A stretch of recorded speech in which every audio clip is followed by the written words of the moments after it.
tuned to NOAA weather radio, commercial radio and television outlets, or internet sources for the latest severe weather information.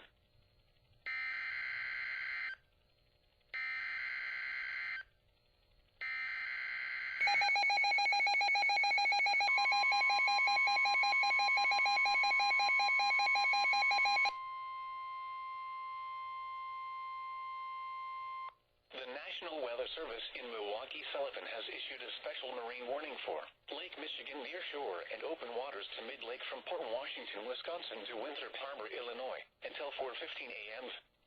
At 2:19 a.m., strong thunderstorms were located along a line extending from 40 nautical miles south of Oshkosh to 27 nautical miles west of McHenry, moving east at 50 knots.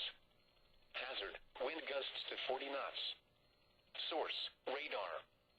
Impact, small craft could be damaged and briefly higher winds and suddenly higher waves. Strong thunderstorms will remain over mainly open waters. Move to safe harbor immediately as gusty winds and high waves are expected.